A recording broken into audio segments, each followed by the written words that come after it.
بسم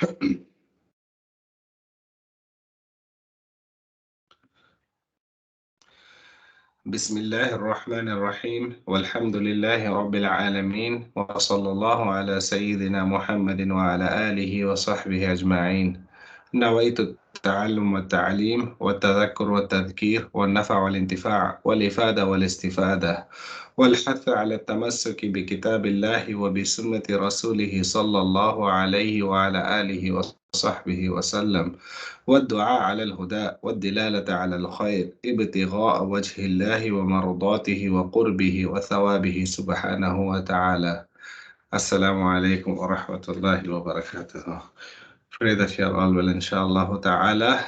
And we'll start as always with our recitation, inshallah ta'ala, recitation of Surah Al Imran, like we agreed. So we'll recite the second page today, inshallah ta'ala. Hopefully you've had a chance to read it yourselves. And after we've recited, if you have any questions, by all means, inshallah ta'ala.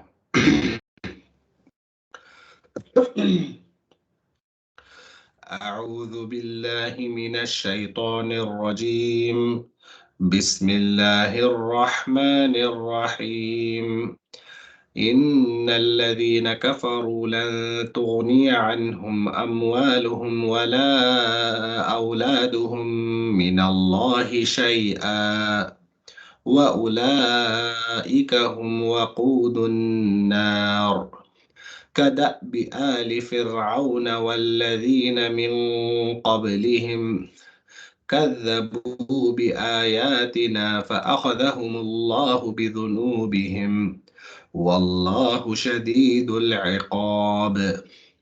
قل للذين كفروا ستغلبون وتحشرون إلى جهنم وبئس المهاد.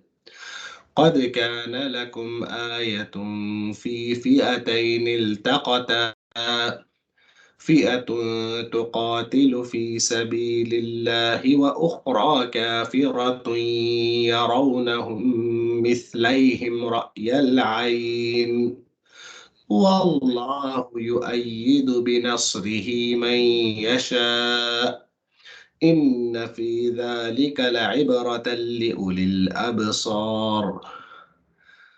زين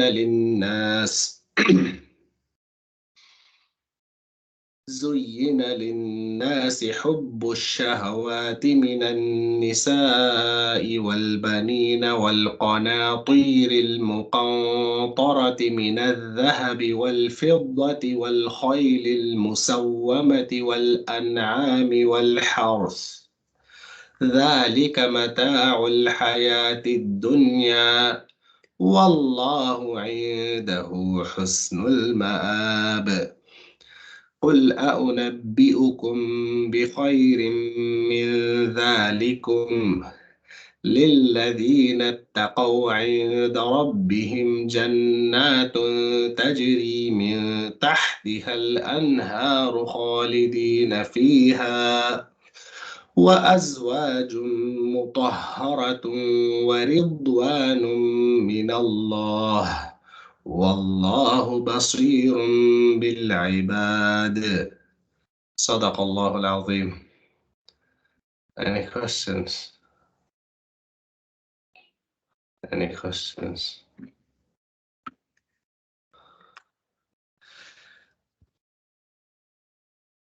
Questions?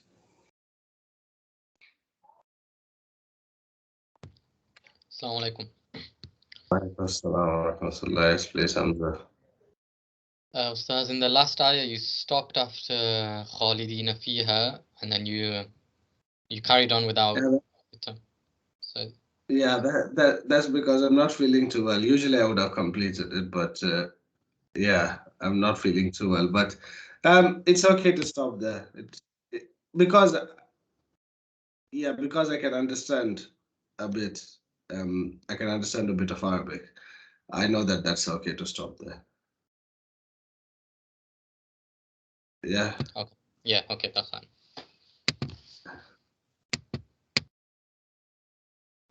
At the same time, I didn't stop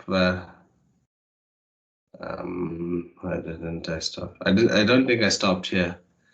وتحشرون إلى جهنم وبئس المهاد. I didn't stop there because I didn't feel I needed to. And plus, yeah, it flows with the meaning, so I just kept it on. But yeah, any other questions? So if there aren't any questions, it's my turn to ask questions. So what is this? What's the difference between these two vows? So in the second line after minallahi shay'a, what's the difference? What's the more? I'm interested in the second vow. What do you do with the second vow? Someone who's not a student of like who's not studied Tajweed on any of the courses which we run.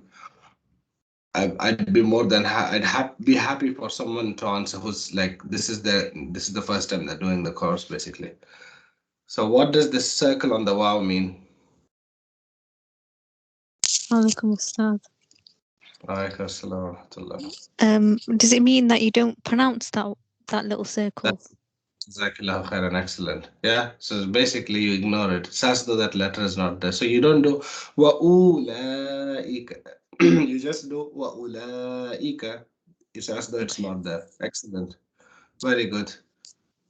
Likewise with this alif, yeah. So wherever you see the small circle, means you don't ignore that letter when you're reading. That's all. Yeah, you don't do anything with it. Excellent. Very good. Someone else who's new. Obviously I don't need to repeat it. I'm more interested in someone who's new to this to answer. I'll be happy to hear their answers. So how do you read this word? Mata'u. How do you read this word?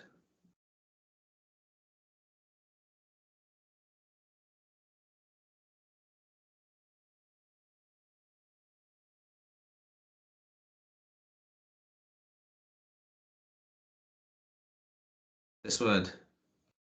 ذلك متاع. You merged Sorry? the mata'ul. You say mata'ul. Excellent. After that? Mata'ul hayatid dunya. Excellent. So what does this? So after the yeah, what's there? What does this wow mean? There's a khara zabar, they call it. Khara zabar, is it? On the wow. Not So kharas, it's an alif. It's an alif. Alif. Yeah, alif, yeah. It's an alif. So do you read a wow? Do you read mata'ul hayawatid dunya? Do you read it like that? No, I think you should read it as hayatid dunya rather than hayawa. But why? But why? You need to know why. Jazakallah khairan. That's correct. That's correct what you said. You read it mata'ul hayatid dunya. But why do you read it as mata'ul hayatid dunya and not mata'ul hayawatid dunya? Can someone explain? Two or three alphabets wherein if there is a zabar, where there is a alif on top of that, there's a ya and there's a wow. You don't read that. You just you elongate the previous alphabet longer.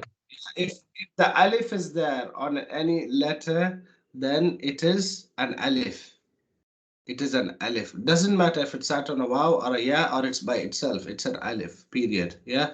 So the case where can you tell the difference between that word متاع الحياة الدنيا and on top here زين للناس حب الشهوات. There you see wow with a fatha and then an alif. So you know you have to read the wow with a fatha and then an alif. So you do حب الشهوات. Can you tell the difference between the two?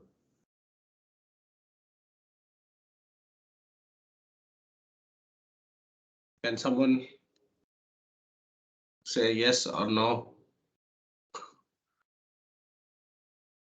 Yes. No, I'm not asking you. Someone else. Yes. Does that make sense? Yeah, it makes sense. Yeah, so you know what you're doing. Excellent. Yes. Yeah, so that's good. Yeah, that's key to understand. That's key to understand. If you find the alif on any letter by itself, then it means it's an alif. It doesn't mean it's any other letter. Um, yeah, that's good. Yeah, that's fine, inshallah. Unless anyone else. Sorry? So I've got a question there. So what's the difference in the pronunciation? You pronounce it very much similar, isn't it? Both those words, the alif in there, shahawatil, and here you are No, reading the. there you read it. That's a wow. There it's a wow. It's actually a wow. It's a wow which has a fatha and then it's followed by an alif. Here it's not a wow. Here it is an alif. So they're two different things. In that word, ash-shahawat, it's actually a wow. Here it's not a wow. It's written like a wow, but in reality, it's an alif.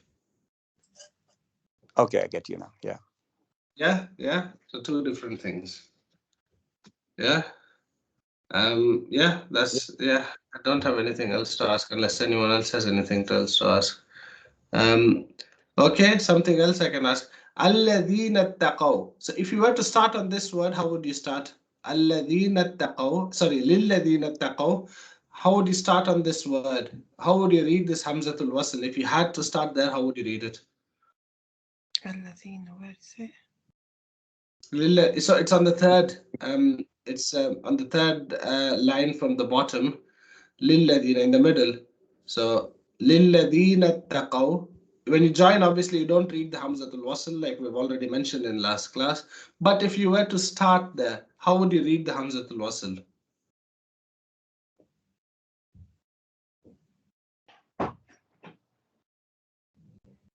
Is it attaqaw or uttaqaw?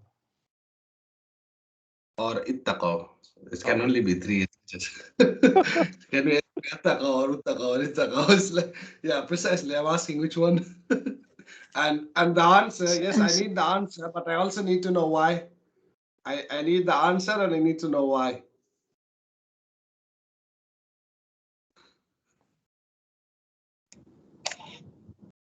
Ustad, is it because if you're stopping at min dhalikum and then when you start, it starts lilladhina, and if you join up, you have to go min dhalikumul ladhina, min dhalikumul lilladhina. No, I'm not talking about that. ذَلِكُمْ لِلَّذِينَ. I'm not talking about that. I'm talking about لِلَّذِينَ اتَّقَوْا. لِلَّذِينَ اتَّقَوْا, yeah? So if you were to start on this Hamzatul Wasl here at the beginning of the second word, yeah? How would you start there? For whatever reason. I just want to know if you know the rule, that's all. Assalamu alaikum, Ustad. Wouldn't you join it? Wouldn't it be lilladhina taqaw? Yeah, but I'm asking the question, if you had to start there, how would you start? What would you read the Hamzatul Wasl with? Would it not be kasra? Excellent. Who was that? Yeah, very good. What is the reason, please? Now you're asking. The reason, see, we did this last week. Yes, we did. There you go. I'm very happy now. Yeah, go ahead. Is it not because, no, I might get this wrong. I did have this. You're doing okay so far. Go ahead. Is it because of the third letter being kasra? Excellent. Okay. So the letter after, basically, yeah, letter after the sukun, in this case it's the shadda, that has a fatha. If it's a fatha or a kasra, then you read it, the Hamzatul Wasl, with a qasra, like we said. Yeah. So what was the first? Yeah. G. Yeah. So that's the kasra. Kasra. Yeah. G. Yes. So what was the first word to be read? Iqra. Iqra. Yeah.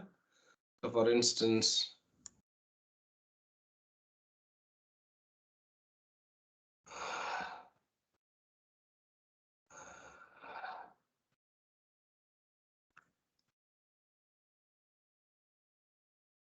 How do you start here? Rehana, carry on, please. You're on the right track. Carry on. How do you start here?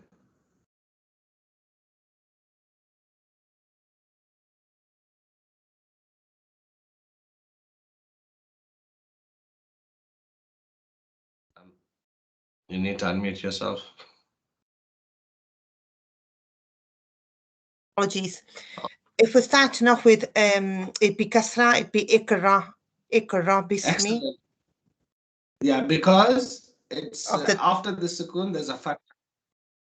G. Isn't it? G, sorry. Excellent. If it's a fatha or a kasra, we've discussed, you read it with the kasra, yeah? Excellent. G. Very good. Very good. There you go. I'd be very happy to go over more things. Jazakillahu khairan. That's very good. I'd be happy to go over more things, but unfortunately, we have a few more things to cover. Or fortunately, we have a few more things to cover, inshallah ta'ala. So let's start. Bismillah.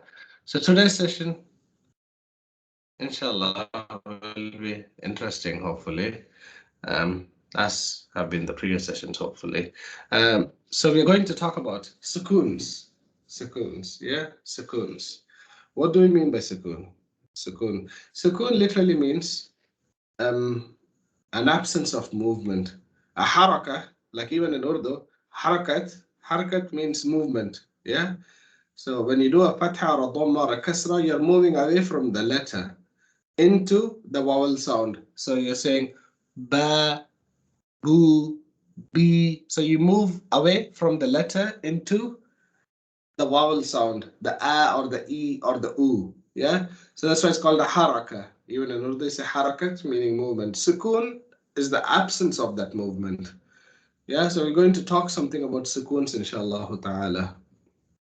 Yeah, and this will also, inshallah, help you to appreciate a lot of what the Mushaf is trying to tell you with regards to what you should be doing when you're reciting. It'll help you a lot in that regard, inshallah ta'ala. So firstly, yeah, it might be ironical that I said we're going to talk about sukoons and we're starting with harakat. Yeah, just to mention a few things about harakat, about vowel sounds. Yeah, so there are 3 vowel sounds in Arabic. Every language has its vowel sounds. Yeah, and the Arabic language has 3 vowel sounds: the fatha, which is the a, the dhamma, which is the u, and the kasra, which is the e. It's good to get familiar with these terms rather than Zair Zabar Pesh, because Zair Zabar Pesh is for Urdu, it's not for Arabic.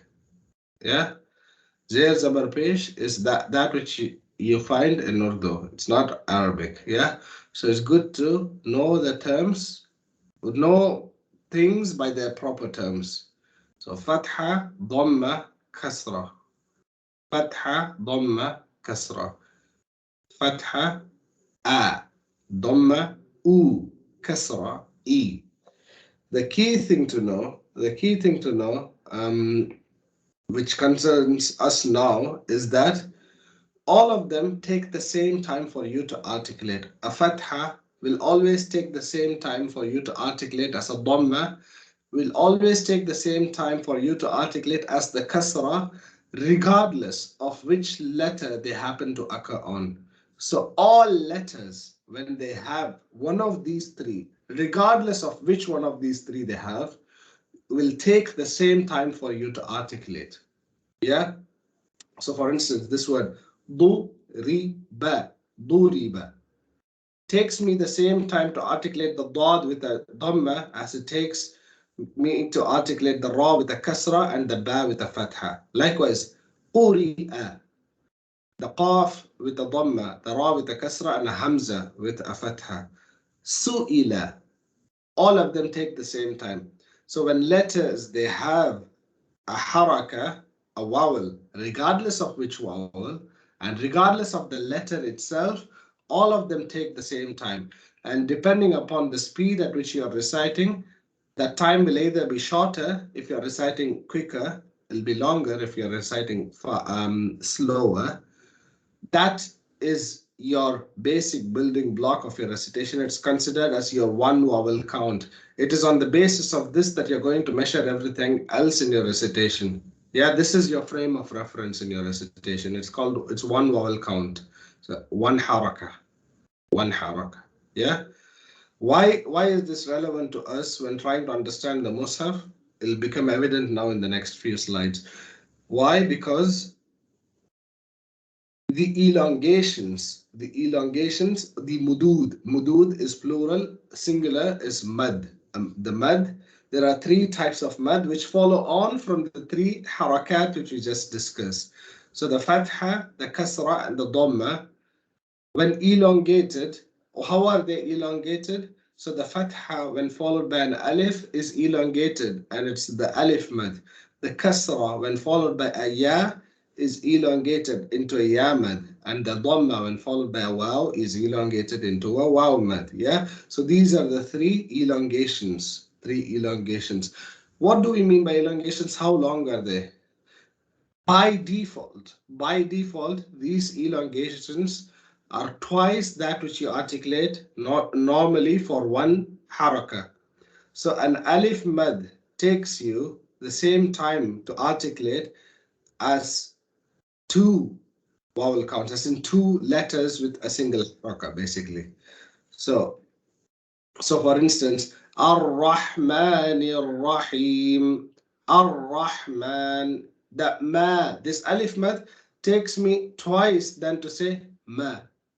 Ma, ma, ma. Ma, ma, ma. So it takes me twice the time to say it, basically, without elongating it beyond that. So you don't say Ar-Rahmanir Rahim. Even if you're feeling it, you can't do that. It's not allowed. Yeah, that's a separate thing. We're not necessarily talking about recitation now. This is just so that you understand. It'll become evident why we're discussing this now. Basically, any elongation by default will be for two counts, two vowel counts. Yeah, regardless whether it's a waw mad, ya mad, or an alif mad. So غير المغضوب ضوب الرحمن الرحيم مالك الدين, all of them will be the same. Yeah, the duration is the same. Yeah, does that make sense so far? Does that make sense so far? Yes. Yes. Okay, Jazakallah khair. Yeah, so it's twice that which you do normally. Why do we need to know this? Because there are some instances when these elongations are going to be longer than that. Longer than that. How do we know? So if any elongation, an alif mad or a waw mad or a ya mad is followed by a hamza, in the same word or in another word, doesn't matter. Now you elongate it to twice that which you do normally. So what you do normally is two counts. So now you elongate it to twice that. So you make it four vowel counts. And you'll see this squiggly line on the top. When you see a squiggly line on the top, it tells you that this mad is going to be elongated beyond what is natural. What is natural is two counts. Yeah.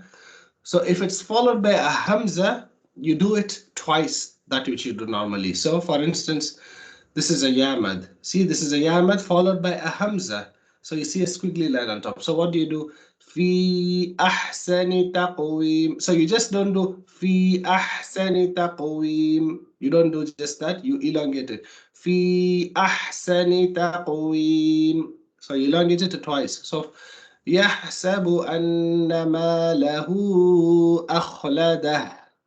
يحسب أن ماله أخلده.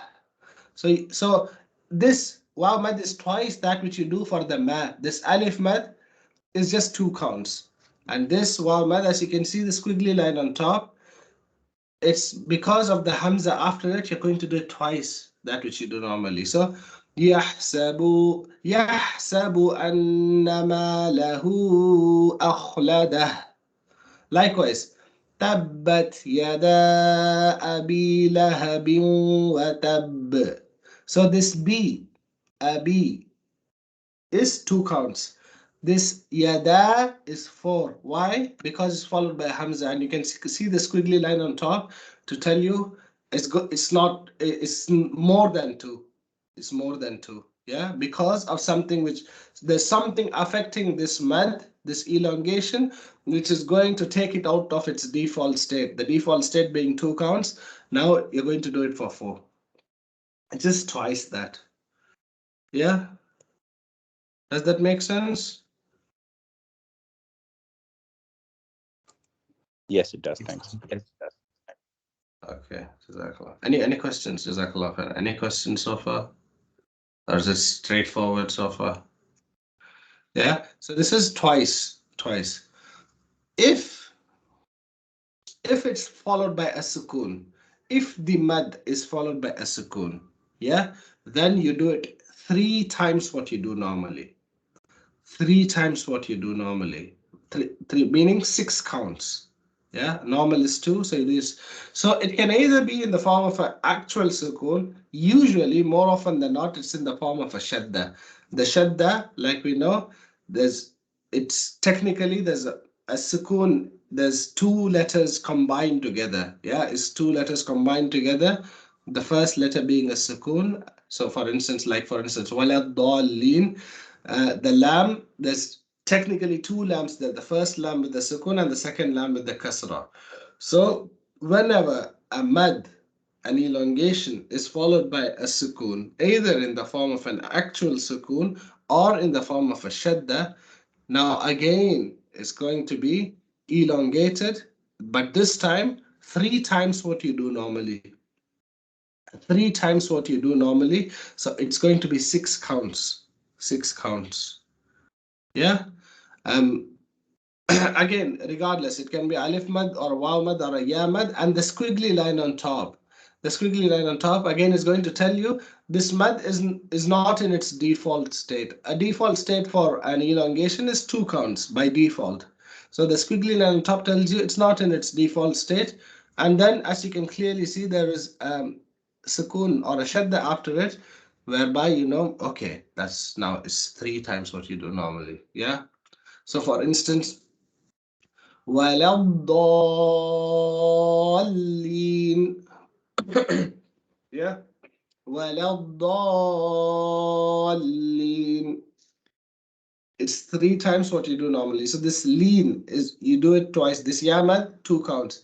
So this needs to be 3 times that. Yeah. ولا الضالين. Okay. Likewise, this is a waw mad. تأمروني تأمروني. Again, 6 counts. Likewise, yeah, we'll talk about the broken letters shortly. The huruf al-muqatta'at, the letters which occur by themselves, individual letters at the beginning of surahs. So when you recite Yasin, so the scene you actually recite the letters themselves, not the sounds. Usually, when you recite, you're reciting the sounds of the letters. You're not reciting the letters themselves. You're not saying out the letters. Yeah, you're reciting the sounds indicated to by the letters. Wherein these letters, you recite those letters. So you say ya and sin. So the ya obviously is just 2 counts because it's neither followed by a sukun nor by a hamza. So it's just 2 counts. Ya and the sin. When you articulate the letter sin, this is how you articulate it. It's a sin followed by a ya mad followed by noon with a sukun. And because of the sukun, it's going to be 6 counts. So you say Yasin, Yasin. So the sin is 3 times. This mad is 3 times that of the ya. Yeah, so does that make sense? So 2, 4, 6. By default, 2. If it's followed by hamza, 4. If it's followed by sukun, either an actual sukun or a shadda, it's 6. That's all. Okay so far? Any questions? Ustaz, does that symbol have a name? Yeah, it's actually, yeah, it's actually the writing mud. Let me bring it up if I can. I'll try to look for it. I think it should be here.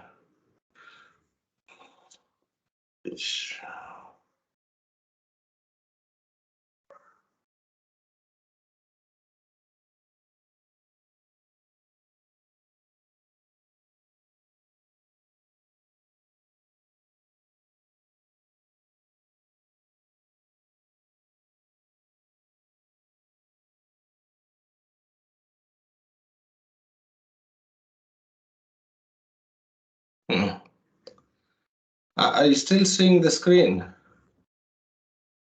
No. No, it's not shared anymore. Okay. So that squiggly line on top actually is the writing mud itself.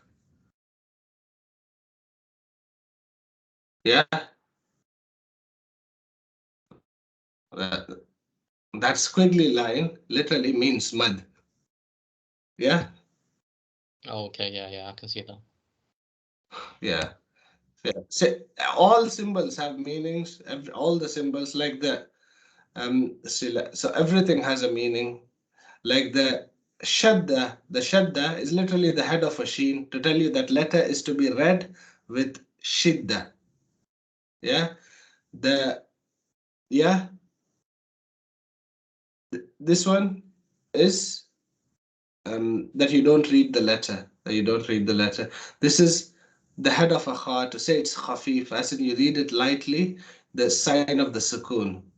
So all the signs basically have meaning. The point being, all the signs have meanings and why they are the way they are. It's not just like random. It's not like random. Everything has meaning, which is interesting to know. Yeah. So that's 246. Any questions on that? Any questions on the 246 so far?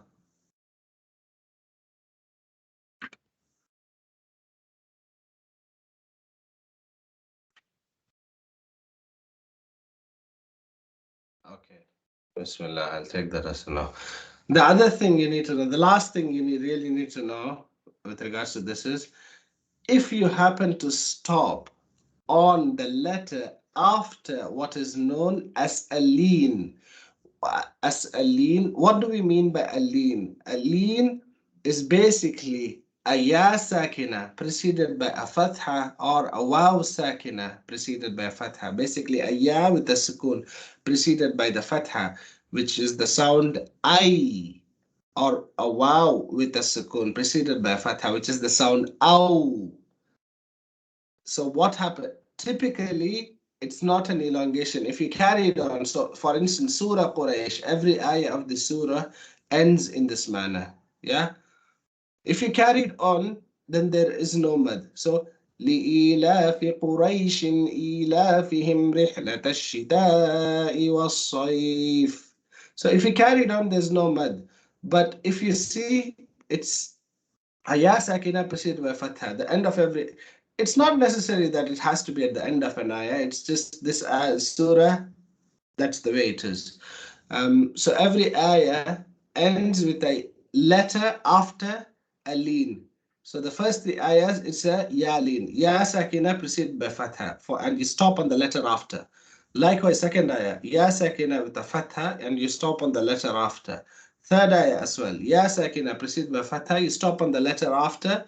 The last ayah, Waw Sakina preceded by Fatha, and you stop on the letter after. So if you didn't stop, then there is no elongation. It's only when you stop after, then you elongate. لإيلاف قريش إيلافهم رحلة الشتاء والصيف فليعبدوا رب هذا البيت الذي أطعمهم من جوع وآمنهم من خوف. So only when you stop, you elongate it. Yeah.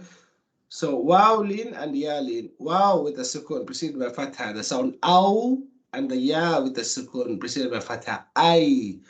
Only when you stop, then you elongate it. How much do you elongate? You elongate what you do normally, 2 counts. That's enough. Does that make sense? Yes. Okay. And just a point to note, this is one way of reciting. There are other things you can do, but we are just trying to know one way of reciting correctly. So if you hear someone who is known to recite correctly, he's like a qari and he knows how to recite, he knows the rules of recitation, he or she, and you hear them do something slightly different to what we have mentioned today, is possibly because that there are other ways to do things as well, which is beyond the scope of what we are discussing now, to be honest. So the Tajweed students, we have been discussing elongations for a month now, and we are still not done yet with elongation. So we'll just keep it short and simple, inshallah ta'ala. So the things you need to know is, by default, elongations are 2 counts. Yeah, by default, elongations are 2 counts. If they're followed by a hamza, either in the same word or in the next word, doesn't matter, then you do twice that, i.e. 4 counts. If the elongations are followed by either a shadda or a sukoon, then you do it to 6 counts. Yeah? And if you happen to stop on a letter which is preceded by a leen, which is either a waw sakina preceded by fatha or a ya sakina preceded by fatha, as shown here, then you elongate it for 2 counts, which you would otherwise not do if you carried on. Any questions? Any questions? Any questions?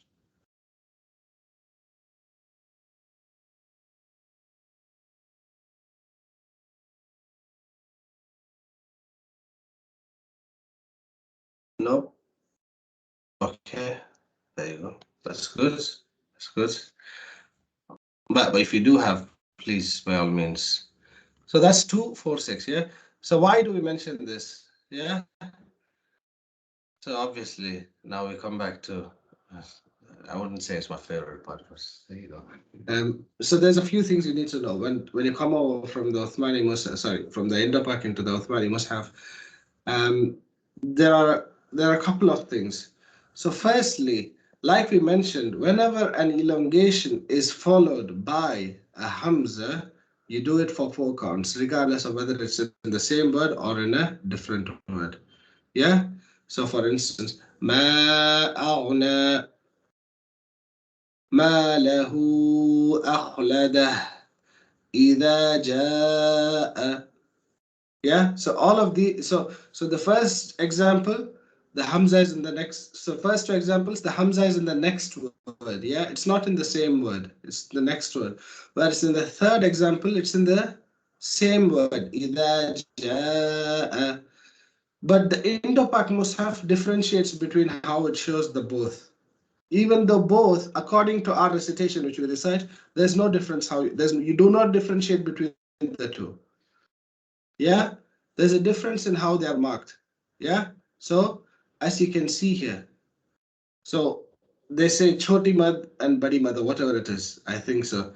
And I think the way people get taught is you do this short mad for 3 alifs and the long one, for the bigger one, for 5 alifs, whatever that means. That's not correct, firstly. Just apologies if that's too blunt, but that's not correct, because we take from our teachers who have unbroken chain of transmission back to the Prophet ﷺ with regards to how things should be recited, and we have our books of recitation which illustrate how to do the same. Yeah, so you do not differentiate between the 2 in the first place, even though the Indo-Pak Mushaf will differentiate. There's no differentiation between them. Yeah, you have to do them for 4 counts, which is twice that you do normally. And the other issue is that it does not differentiate between the 2 which are actually different. Yeah, so that as long as the hamza is in the same word, or if it's followed by a shadda or a sukun in the same word, they look the same, but you have to recite them differently, because one is 4 and the other is 6. Yeah, so these 2 are not the same. إذا جاء and ولا الضالين are not the same. And likewise, but on the other hand, these are all the same. Can we see? Does that make sense, what we're trying to point out?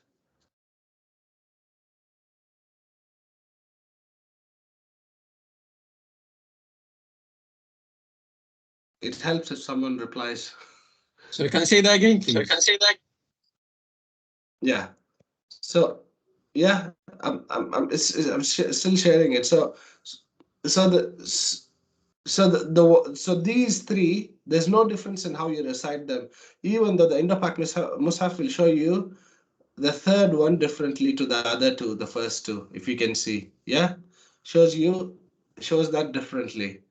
Whereas on the other hand, it makes no difference between these two, which are to be recited differently. Yeah, does that make sense? Yeah. Yeah. So you just look at the math. If it's followed by a hamza, you do it twice that you do normally. If it's followed by a shadda or a sukun, you do it 3 times what you do normally.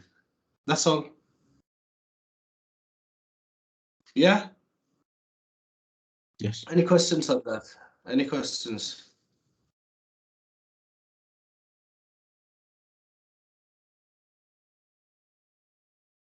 Okay. There you go. So now we'll touch briefly upon the broken letters. Al-huruf al-muqatta'at, which many a surah in the Quran begins with these letters. These are the 14 different ways in which they start surah. They occur in the Quran. They occur in the Quran. And obviously, there is a way to recite them. There's a way to recite them. Yeah. So the way to recite them is that you articulate the letters themselves, not just the sound of the letter. Yeah. Not just the sound of the letter, you articulate the letter itself. And how do you do that? Like this. So the alif is alif. These 5 letters, the ha, the ya, the ta, and the ha, and the ra, they're just alif mads. Yeah, alif mad, straightforward. We'll leave the ain for now. These 7 letters, Sin, Noon, Qaf, Sad, Lam, Kaf, Mim. So these 7 letters, what's special about them? As you can see, they've got the squiggly line. All of them have got the squiggly line on them. For what reason? Can anyone explain why do you think there's that squiggly line telling you that it's an the elongation is not in its default state, it's longer than that. Why is that the case?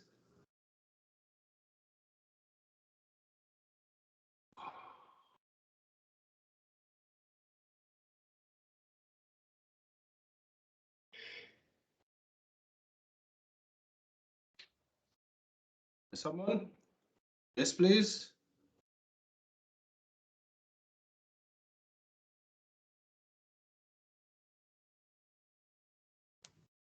Because you said that squiggly line represents 6 counts.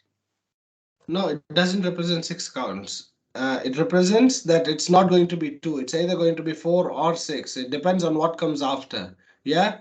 If what comes after is a hamza, it's 4. If what comes after is a sukun or a shadda, then it's 6. And in this case, what is it? Sorry. So in this case, it's a sukun, so it's going to be 6. Yeah. In this case, it's going to be 6. The squiggly line in and of itself doesn't necessarily mean 6. It can mean 4 or 6. Does that make sense? Yes. Yeah, Jazakallahu khairan. The ayn is peculiar. You can do it for 4 or 6 because the ayn is not an elongation to begin with. Yeah, it's a ya sakina, not preceded by kasra, by a fatha. Ayn. Ayn, so you have a choice to do it for 4 or 6. All the other letters are straightforward. Yeah, all the other letters are straightforward. So this is a very basic introduction to the broken letters. So basically, these letters, when you recite, if you see squiggly lines on them, that means you elongate it to 3 times what you do normally. Others, you recite normally. Yeah, so for instance, Alif Lam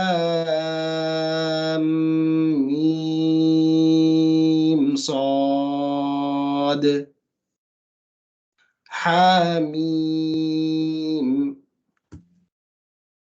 Tasin.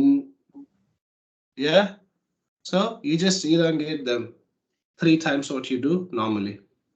Any questions? Any questions? What will the third one be read as? Ta, Sim, Mim. Yeah. Ta, Sim, Mim. Yeah. Jazakallah. Oh, yeah. Yeah. That's broken letters, a very basic introduction. Okay. Any other questions? Any other questions? Okay. Sorry, was there a question?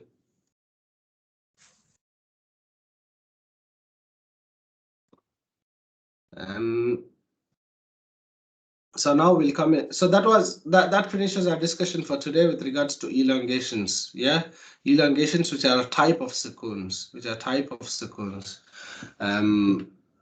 Now we come to the actual stuff which we need to discuss today, inshallah ta'ala.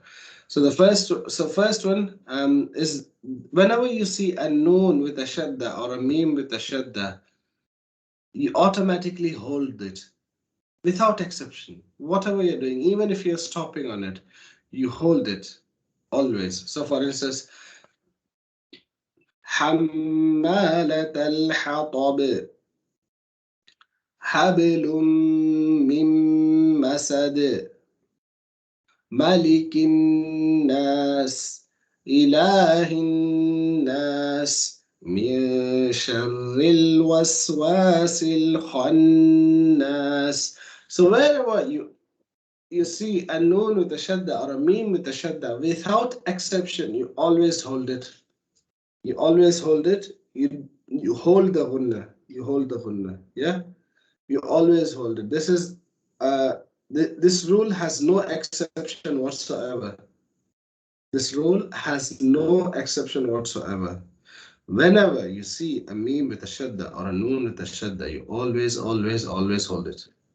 Doesn't matter what you're doing. Yeah.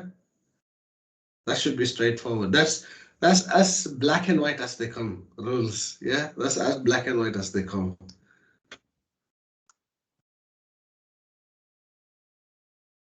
So now we come to the important discussion. Sorry, is there a question?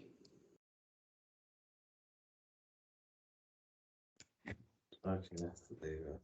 So now we come to that which is actually interesting. So basically, a sukoon can be of different types. A sukoon can be of different types. What do we mean can be of different types?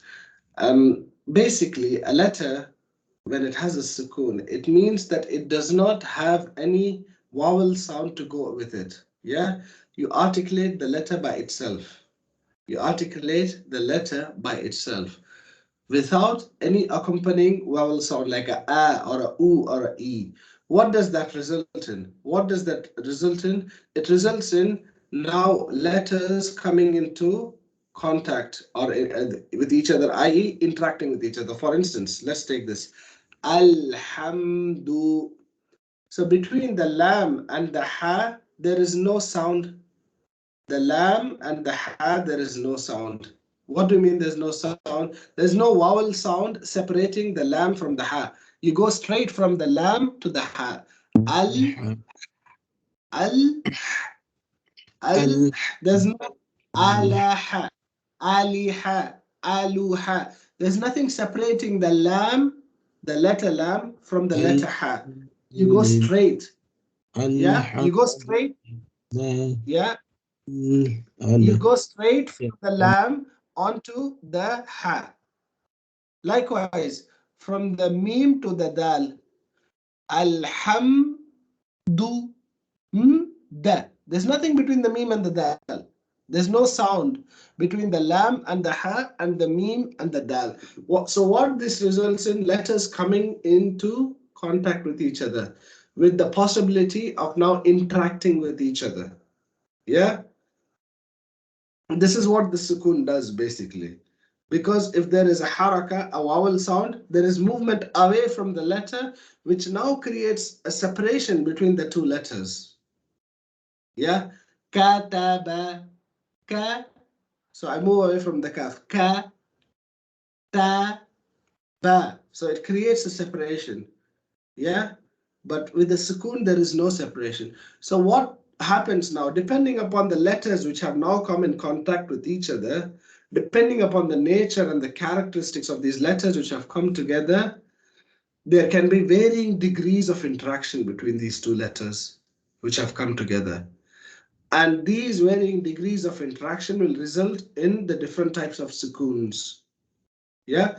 So by default, you're going to articulate a letter clearly and distinctly. That is the point of articulation, that you articulate letters as clearly and distinctly as possible. Yeah. So that is what you call this izhar or clarity. When you articulate with clarity, there is no merging whatsoever between the letters. There's no merging whatsoever between the letters. Each letter you can hear distinctly. So I can hear the lam clearly. Ha, ha, alhamdu. I can hear the meme clearly as well from the dal. Hamdu. Yeah, so that's by default, you articulate things clearly. And the sign of izhar in the Uthmani Mushaf, is that you see a sukoon present. If you see the sukoon present, that means it's a state of idhar. You're reading the letter clearly. If you see a sukoon on a letter, that means without a shadow of a doubt, you're going to read that letter clearly. Without anything, without any kind of interaction with the letter after. Yeah? On the other end of the spectrum, where the interaction is complete. Yeah? So we'll talk about the change, but we'll look at this first. What results is a complete merge. It's called an idgham kamil. Idgham kamil meaning a complete merge. What do we mean by complete merge? The interaction between the two letters which have come together is such that the first letter is completely gone and merged into the second letter. So look here. So abadtum, the dal is completely gone. What has happened is become a ta, it's merged with the ta, so you get a shadda on the ta now. So you see, what does that tell you? You do abattum, abat, you do the ta with the shadda. There is no dal to be heard. There's no dal. Why? It's gone completely. And what's the sign of a complete merge in the Uthmani Mushaf? Firstly, you don't see a sukoon on the letter. You don't see a sukoon on the letter. If you saw a sukoon on the letter, that's indicative of idhar without exception. Without exception, that means you're going to read that letter clearly. If you don't see the sukoon, and then you see a shadda on the letter after, that means the first letter is completely gone and merged into the second letter. Does that make sense so far? Does that make sense so far?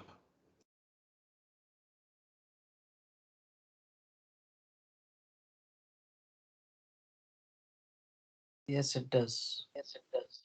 Okay. So these are two ends of the spectrum. On one end is izhar, clarity, where you're reading the letter completely, distinctly clear without any kind of interaction. And the sign is that you see the sukoon present written in the mushaf. On the other end of the spectrum, the interaction is complete. The first letter has completely merged into the second letter, such that the first letter is now gone. It's non-existent. And you read the second letter with the shadda. And the sign is that you see the second letter with the shadda and there is no sukoon on the first letter. So the first letter is not recited. So these are two ends of the spectrum. And in between these two ends, you'll find two states. What are these two states? So in both these states, both letters are present. So when you're articulating a sukoon of this nature, either of ikhfa, hiding, or idgham naqis, a partial merge, it's in between these two states of complete clarity and a complete merge. It's in between these two states.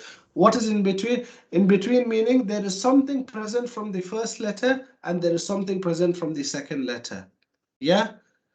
And on the basis of the characteristics and attributes of these letters, which are coming together, one of them is going to dominate over the other. You're going to hear one more than the other. Yeah, so if the first letter is more, you hear the first letter more, then it's called an ikhfa. So antum, antum. I'm not saying antum. I'm not saying the noon clearly. Yeah, I'm not saying antum. That would be an idhar. Yeah, what I'm saying is antum, antum. But clearly, the noon is, you can still hear the noon, even though it's not distinct. You can still hear the make out that there is a noon there. And the noon is dominating over the ta. Even though the ta is there, is faint. So the first letter dominates, it's called an ikhfa. It's called an ikhfa. If the second letter dominates, because of the nature of the letters which have come together, then it's called an idgham naqis, whereas it's called a partial merge. Yeah. فَمَن يَعْمَلْ فَمَن there is some noon present, but the ya dominates over it. So you can hear a ya more. فَمَن يَعْمَلْ. Yeah. So depending upon the letters which have come together, either one is going to dominate, either the first one or the second one. But the way it's written in the Mushaf, there's no distinction to be made, because what the Mushaf will tell you is it's not either end of the spectrum. Yeah. So so it's going to be either one of these two states, and depending upon the letters themselves, one will dominate over the other. You don't need to worry about which one. The very attributes and the characteristics of the letters will determine which one dominates. You have nothing to do in that. Yeah. Like I can't فَمَن يَعْمَلْ, I can't now force the noon to somehow dominate over the ya. I can't do that. The fact that the ya and the noon come together, the ya will dominate over the noon. I can't, here the noon will dominate over the ta. I can't do anything to make the ta dominate over the noon. Yeah. So you have nothing to do. All it's telling you is that both are going to be present, and on the basis of their characteristics, one is going to dominate over the other. So what is the sign for these two states is that you do not see a sukoon on the letter, on the first letter, which would tell that, which if it were present would tell you that you have to read it clearly, and there is no shadda on the letter after either. To tell, so if that were present, then that would tell you it's a complete merge. It's not atum, it's atum. It's not فَمَن يَعْمَلْ, فَمَي, without a noon, no, فَمَن يَعْمَلْ. So it's in between. Can you see the transition on one hand from a clear sukoon on one end of the spectrum to these in-between states where both letters are present, and the sukoon is not written on the first letter, to the other end of the spectrum where the merge is complete and the first letter is completely gone, and thereby you see a shadda on the second letter. Are we able to see this? Does this make sense?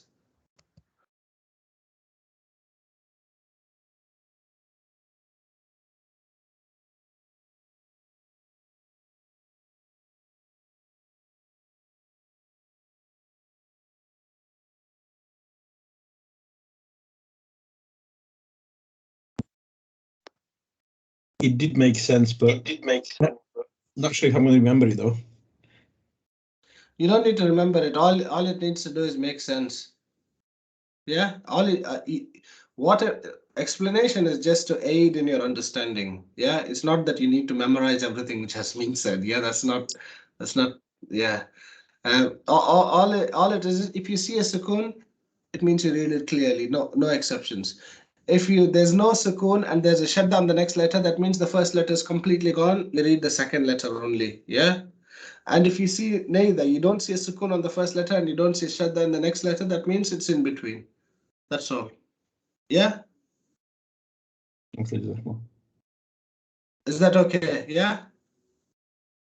Yeah. Okay. Jazakallah khairan. Someone else? How's it going? Adam, does that make sense?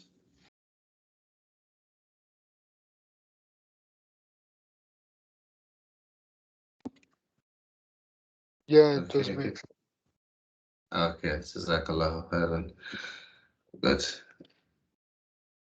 Okay, so then the last one is a qalb, which is a change, which is a very specific circumstance where the noon with the sukoon, when it's followed by a ba, you don't read it as a noon, you read it as a meme. So you don't say al-anbiya, you say al-anbiya. Yeah, that's a very specific circumstance. We'll talk about it as well, inshallah ta'ala. We'll look at a few examples for each of these so that we get a bit more comfortable. You get a bit more comfortable. And I'm hoping you can participate. You are I'm not used to people being so silent. There's usually people kicking off and asking all sorts of questions in class. I have a very difficult time with them. You guys are very well behaved, which is making me wonder if you guys are even present. Yeah. Bismillah. So clarity, like we said, idhar.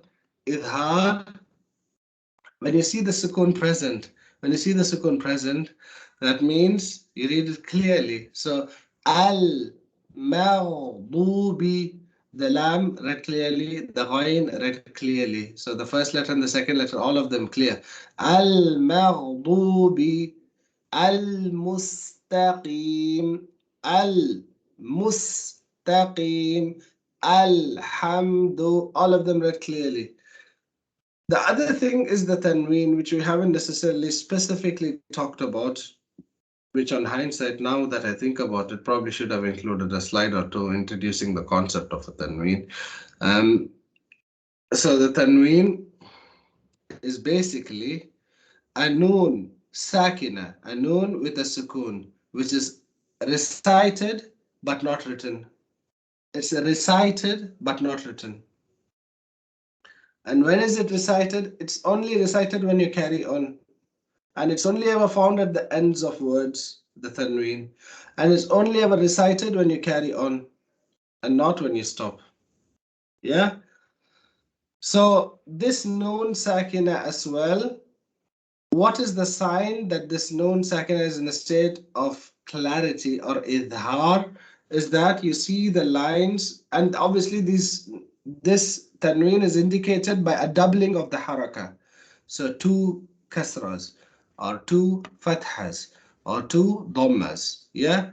So if you see the 2 kasras or the 2 faslas as in here, they are aligned with each other. That means you're going to read this noon of the tanween clearly. Biqadirin ala, biqadirin. This noon clearly. Biqadirin ala. Azizan Hakima, Azizan. Yeah. Likewise, this is a digitized font. Yeah, so that's how it looks on the computer generated font. This is how it looks in like a normal Uthmani Mushaf. A dhamma on top of the other dhamma. Yeah. So wasi'un, again clearly. Yeah. So the sign of idhar, clarity, is that the sukoon is present, and in the case of a tanween, that the two harakas are aligned with each other. Yeah? Any questions on that? Any questions on that?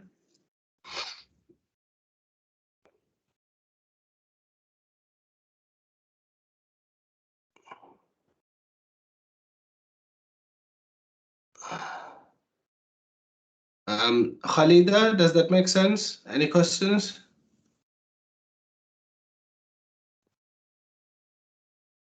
Yeah, that all makes sense. No. Okay, Jazakallahu khairan. Okay, there you go. So that's the first, yeah, that's the first one. And this is the default state. Sorry, apologies, can I just ask a question here? Yes, please. Why are we saying bigadirin? Why aren't we saying something like the previous examples you've given were like, oh, this is sukoon, isn't it now? Tanween, sorry. No, sorry. I've just getting mixed up with sukoon then. but that it makes Yeah, sense. so this is a sukoon on the noon which is not written. Yeah, the tanween is a noon which is not written. It carries a sukoon. Yeah, so qadirin, and this noon is not written. Apologies, I should have included a couple of slides. Now that I've started the class, it's occurring to me in hindsight. Yeah, so if you have any questions, does whatever you had in your mind, is it clear now, or It says yes. okay. Thank you. Yeah. Okay, Bismillah. So that is clarity. Yeah. The next one is ikhfa. Ikhfa, like we mentioned, is the first letter predominates. It only happens with noon and in one instance with the meme. So noon, when followed by these 15 letters like the qaf, kaf, jim, dad, sheen, ta, dal, sin, sad, zai, the, ra, tha, and fa. These are the 15 letters of ikhfa. So then you hear so obviously the sukoon is not written. And there is no shadda on the next letter, like we mentioned. So you read ينقذون من كتاب فأنجيناكم.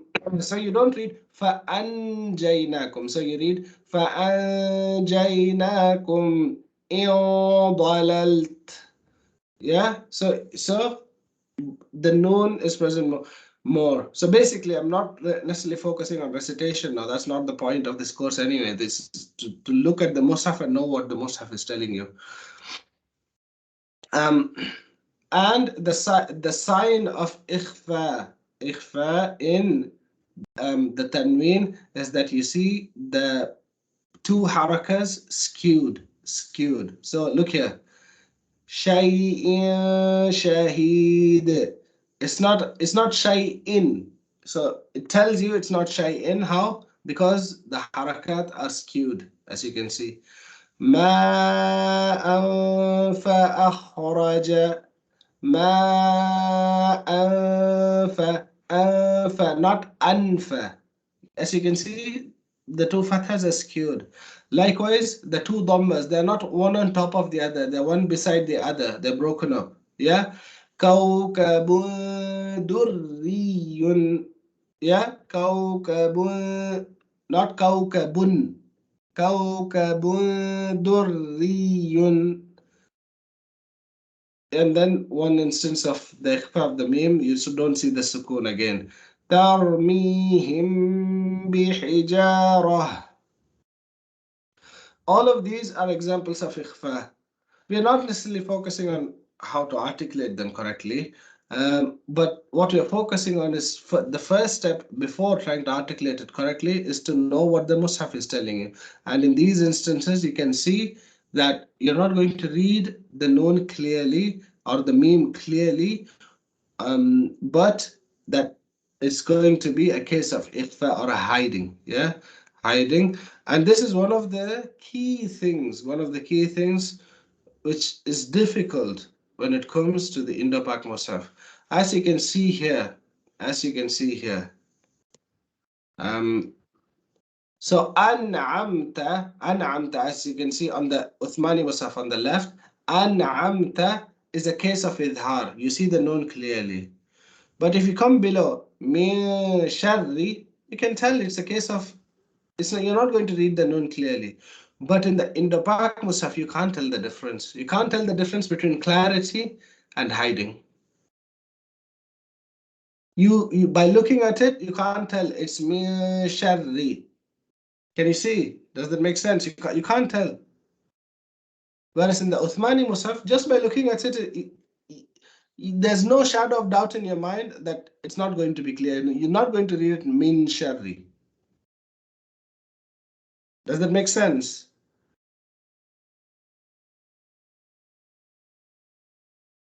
Yes, Ustad. Yeah, so this is going to really help you in your recitation. One of these key things which is going to help you in recitation, because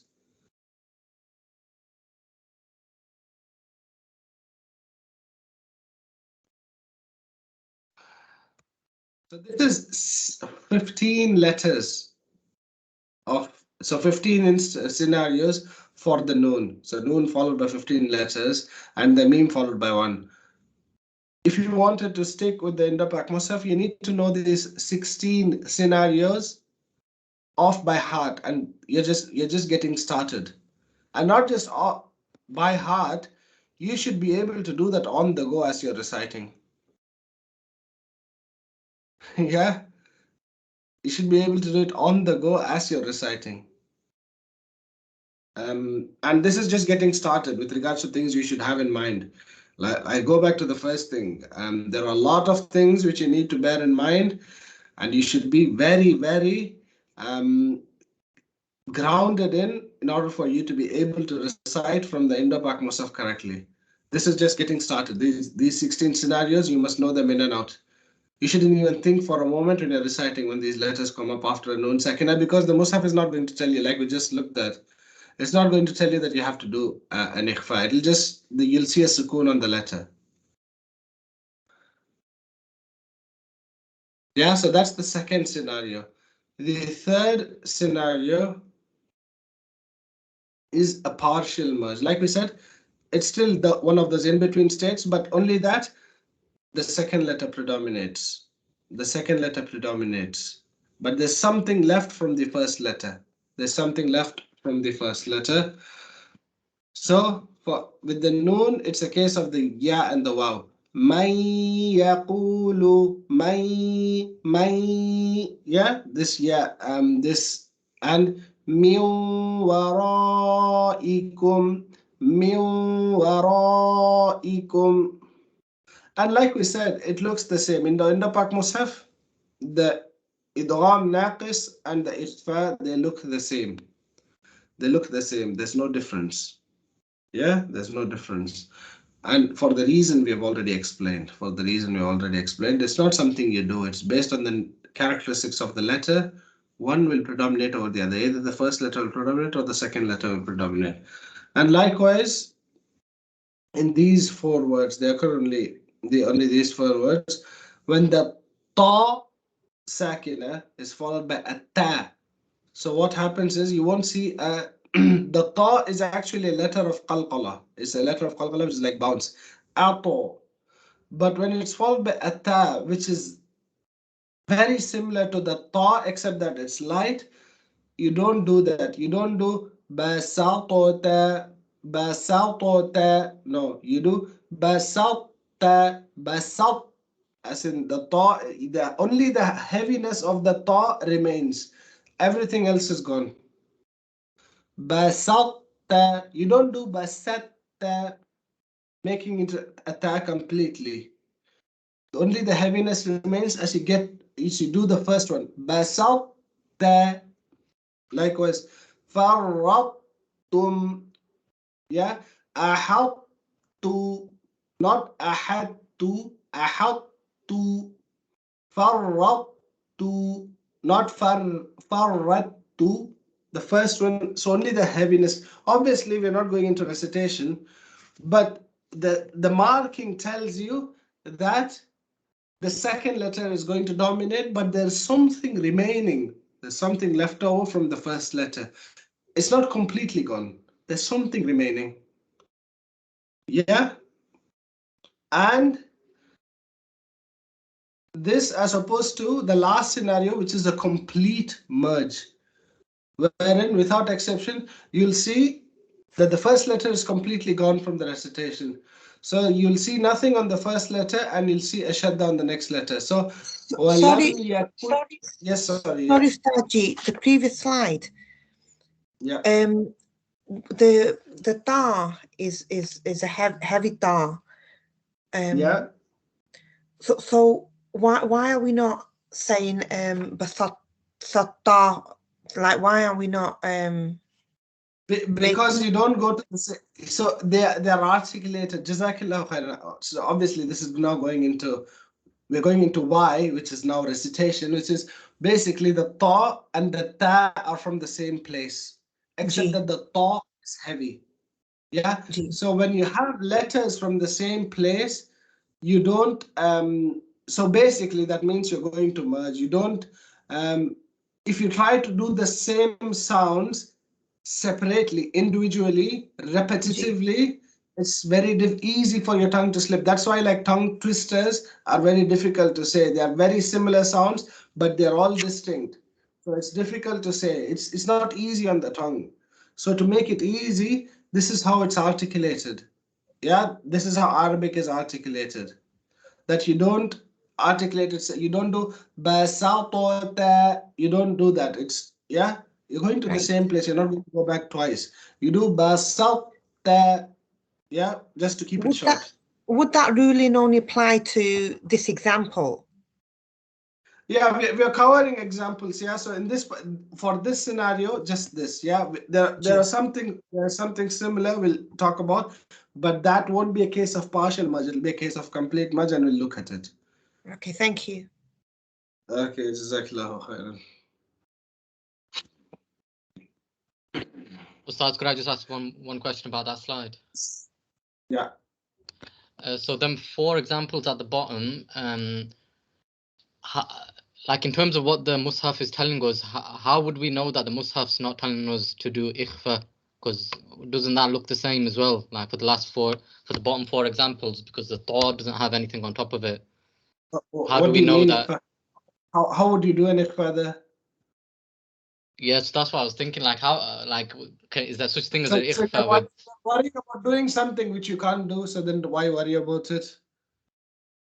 So is there any okay, so whenever we see that the thought or a letter doesn't have anything on top of it, then, because my question is, like, how would you know that ikhfa couldn't be done? You don't need, see, when you're reciting, you don't need to be able to differentiate it's an ikhfa or an idgham naqis. All you need to know is that there is something from both letters present.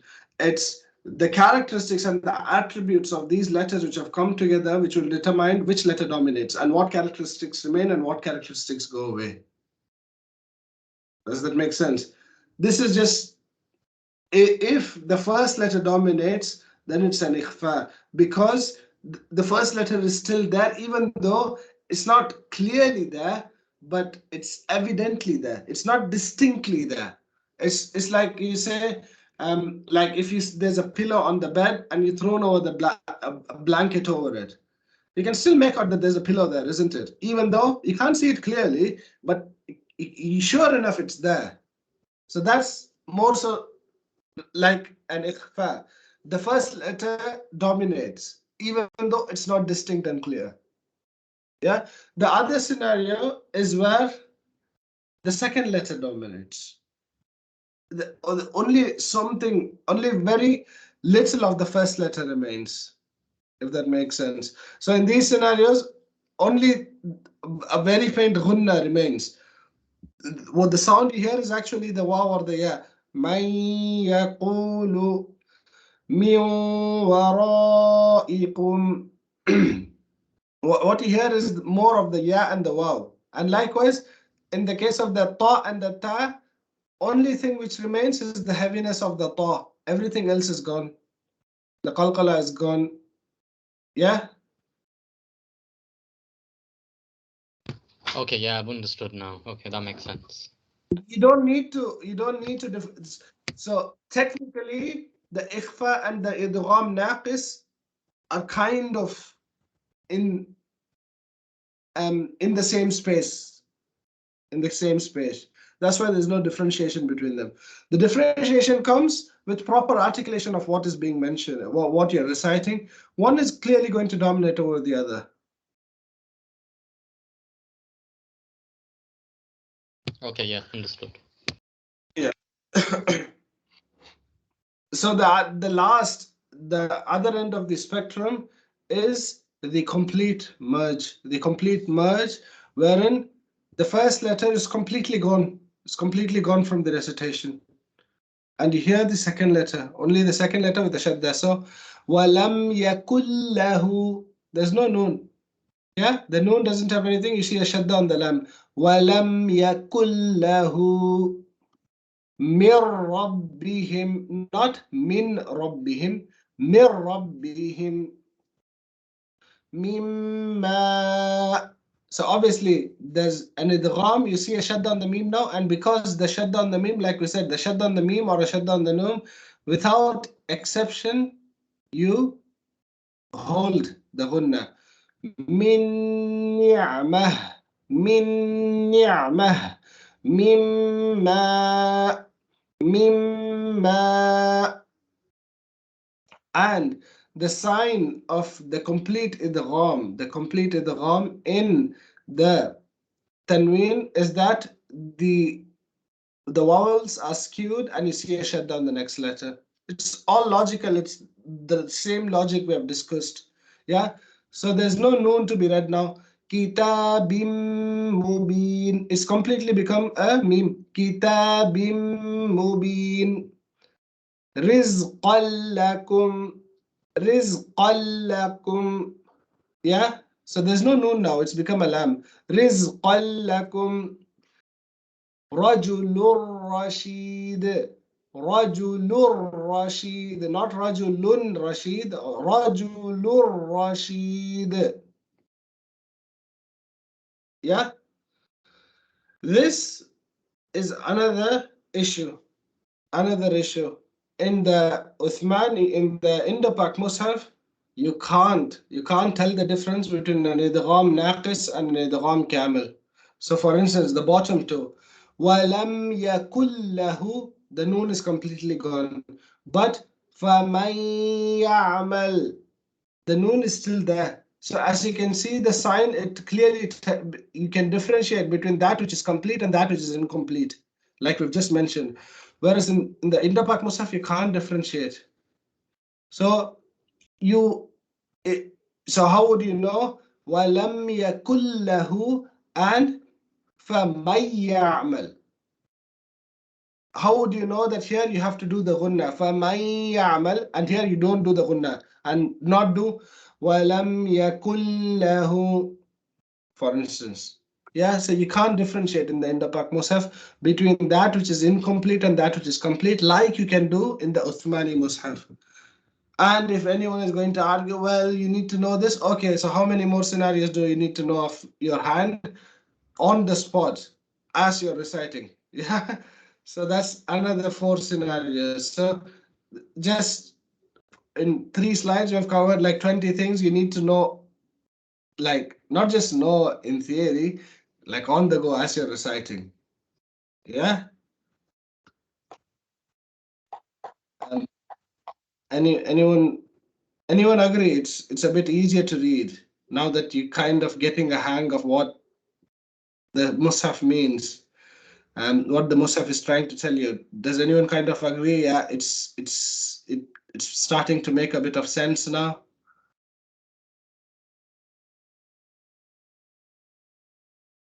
No one. Rehana, you have something to say? Yes, no, it does make sense.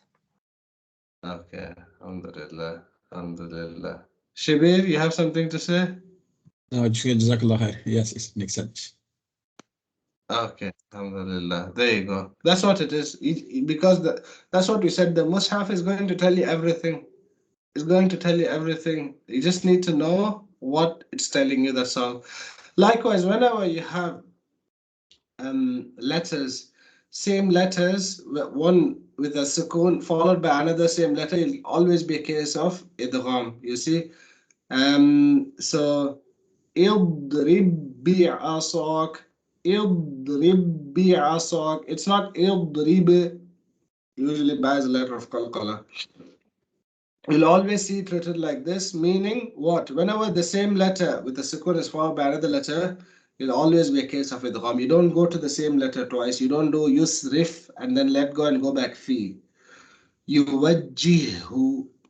So it's all of this, you can just look at it and recognize what's happening. Yeah. عصوا وكانوا هل لكم ما. And some more examples which you need to know. Look here, the lam with a ra. وَقُرْ رَبِّي. It's not وَقُلْ رَبِّي. وَقُرْ رَبِّي زِدْنِي عِلْمًا. وَقُرْ رَبِّي. Yeah. Likewise, you see the qaf, nothing on it, and you see the kaf with the shadda. So you don't read the qaf, you read the kaf. Alam nakhluqukum. Likewise, the ta with the dal. Athqalat da'wa. You don't say athqalat da'wa. You say athqalat da'wa. Likewise, Surah Kafirun. Abadtum, not abad, not abadi or abadtum. Abadtum. The ta with the ta. Waddat ta'ifah, not waddat ta'ifah. Yeah. Waddat ta'ifah. And likewise the with the dha. All of these you can clearly see. The first letter doesn't have a sukoon, the second letter has a shadda, telling you the first letter is completely gone, it's merged into the second letter. إِذْ ظَلَمُوا إِذْ, not إِذْ ظَلَمُوا. Likewise, يَلْهَذْ ذَلِكَ يَلْهَذْ يَلْهَذْ ذَلِكَ, not يَلْهَثْ ذَلِكَ. Yeah. Likewise, إِرْكَمْ مَعَنَا إِرْكَمْ مَعَنَا, not إِرْكَبْ مَعَنَا, إِرْكَمْ مَعَنَا. And then there are 14. So these examples, like we've said, obviously you can see the sign based on what you've discussed. You know, you look at the Mushaf and you know what you're dealing with. And also the letters. So Lam Ta'rif, like we mentioned, Lam Ta'rif, when followed by these 14 letters, which are known as the sun letters, you don't read the Lam clearly. It's an idgham. It's an idgham. You don't say al-takathur. You say at-takathur. You don't say al-thawab. You say al-thawab. And you can see the sign. The Lam doesn't have a sukoon and the next letter has a shadda. Ad-dunya. You don't say al-dunya. Wal-dhariyat. You don't say wal-dhariyat. Ar-razzaq. You don't say al-razzaq. Az-zakah. Yeah. You don't say al-zakah. As-sujud, and not al-sujud. Ash-shuhada. As-samad. Wad-duha. At-tayyib. Al-zalimin. Al-latif. An-nur. Obviously, now the shadda with the noon, so you hold it. An-nur. So those are all the signs. Like we said, once you know what you're looking for, you know what it's telling you. That's all. So the first letter is completely gone, and it's the second letter. Second letter with the shadda. So that's the whole spectrum from the first letter being the letter with the sukoon being clear and distinct from the second letter on one end to completely merging into the second letter and the first letter completely going away on the other end. That's the spectrum. The other one scenario which we need to discuss is a qalb, or a change, wherein it's a very specific one. When the noon is followed by a ba, when the noon sakina is followed by a ba, you don't read it as a noon, you read it as a meme. You read it as a meme. So, فَإِن بَغَتْ, you don't say فَإِن بَغَتْ, you say فَإِن بَغَتْ مِن بَعْد. And the sign is that instead of a sukoon, you see a small meme with a tail, If you remember the first class, where is this? You remember, we looked at the meme without the tail, and I said it means that you must stop there. And we said the meme with the tail means something else, which we'll talk about later. This is what it is. Yeah, this is what it is. It means that you're going to read the noon as a meme because it's followed by abba. وَمَا يَنبَغِي. And the sign with the tanween is that the second haraka is replaced with the meme. Again, the meme with the tail.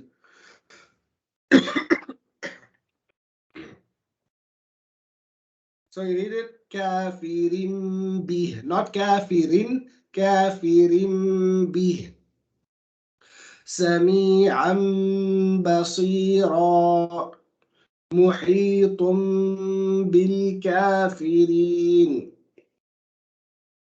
So you see the second haraka replaced with a meme. That's all. Does that make sense? Yes, Ustad. Okay, good. Any questions? Any questions?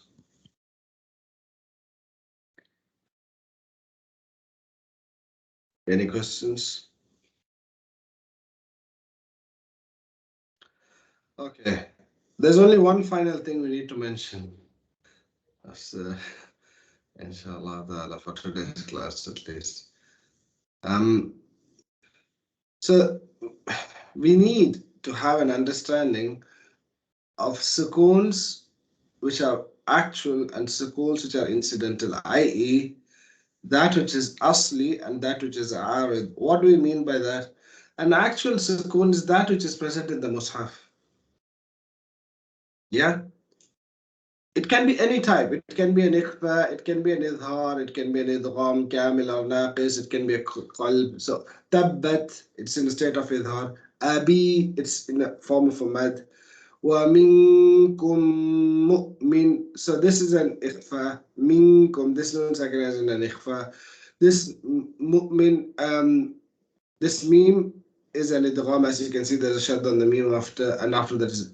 Doesn't matter what type of a sukoon it is. As long as it's something which is there in the Mus'haf and the signs of which you have learned just now, it's actual. Yeah, it's there. It's there in the Mus'haf. Yeah, it's something which you read as you see. But there are other sukoons which you introduce in your recitation in order to be able to stop. So when you stop, Ar-Rahmanir Rahim, but this meme has a kasra, which you would have read if you had carried on. Yeah, so you have introduced a sukoon, which was not there. It's not there in the Mus'haf. If you look at the Mus'haf, it's a kasra. Likewise, al-qari'ah, it's a dhamma. But you've stopped there. Obviously, the ta marbuta, make it into a ha. And obviously with the sukoon. Where is the sukoon? It's not there in the Mus'haf. You've introduced it in order to be able to stop there. Likewise, kasab, it's a fatha. It's kasaba. Yeah, but you made it into a sukoon in order to be able to stop. So there are real sukoons and there are incidental sukoons, sukoons which you introduce in order to be able to stop. Sukoons which are real, which are there in the Mus'haf, you see, it can be any type of a sukoon, doesn't matter. But they are actual sukoons, asliya. And there are those which are arida, which you introduce because of you wanting to stop. Does that make sense?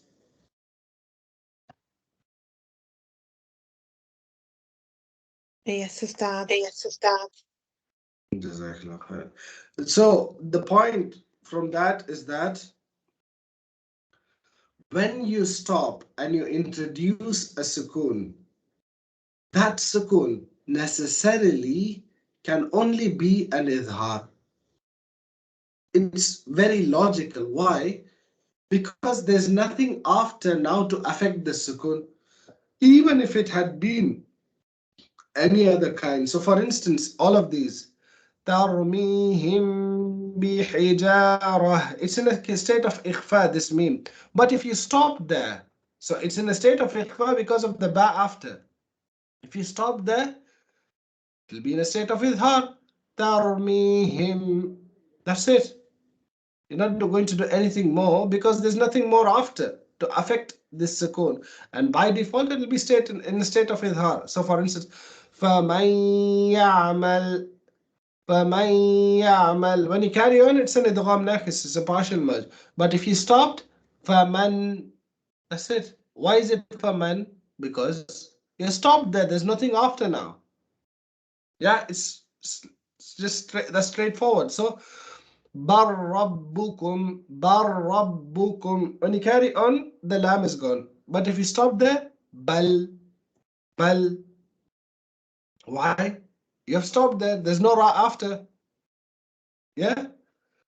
Mim bad, mim bad. So you read this known as a meme. But if you stop there, min. Yeah.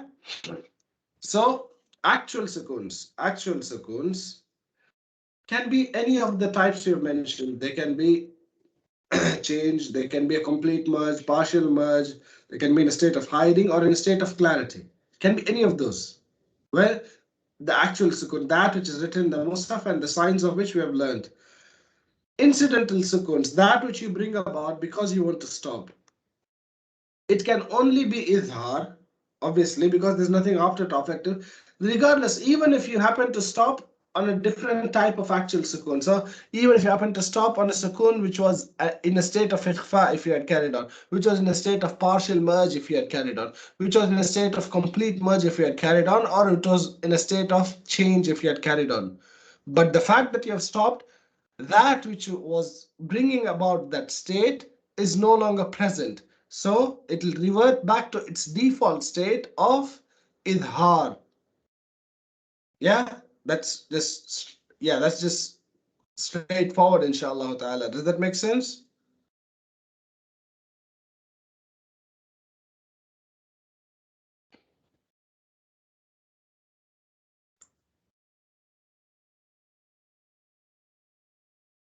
Zainab. Yes, Ustad, it does make sense. Okay, there you go. Yeah, that's all I needed to say. So yeah, so it's just straightforward. It's just straightforward application. Like some of it is knowing the rules, others is just common sense. That's all. One is knowing what the Mushaf is telling you, other is just using like those rules with common sense. That's all. So with that, we have talked a bit about sukoons, which we needed to. So obviously, there's a lot of things which we've talked about today. Need to take that all on board, inshallah ta'ala. And there's just one more class left next week where we'll talk about things which we haven't talked about yet. And after that, we'll have some fun, inshallah ta'ala. Just to warn you guys, there's some students from the Tajweed course who are planning just to crash the quiz, and they think they'll have an easy time against you lot. Yeah, so please make sure you don't let that happen. Yeah. So obviously there's course material in the shared folder. You can use it to revise as well. And what I would suggest is once you get comfortable with it and start using the Uthmani Mushaf comfortably, you can use this material. It's not going to be a lot. It's just like 4 sets of slides or something. You can use this material to help others as well who want to learn how to use the Uthmani Mushaf. It's just an easy breakdown of how to use the Uthmani Mushaf. The material which is there for you, inshallah ta'ala, and hopefully for others as well. Yeah. So and coming back next week, inshallah ta'ala, so we'll recite the 3rd page of Surah Al Imran. We'll recite the 3rd page of Surah Al Imran. So please try to recite the 3rd page of Surah Al Imran in your Uthmani Mushaf. You should all have an Uthmani Mushaf by now. In your own Uthmani Mushaf, try to recite the 3rd page of Surah Al Imran, and if there are any questions, we'll pick them up, inshallah ta'ala, next week. Yeah, that's all, inshallah ta'ala. If anyone wants to recite, sisters will recite on Mondays at 7 p.m. and brothers on Tuesdays at 7 p.m. and if anyone's interested. Any questions? Any questions?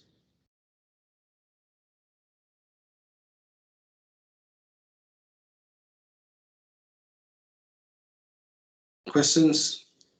None? Did it all make sense?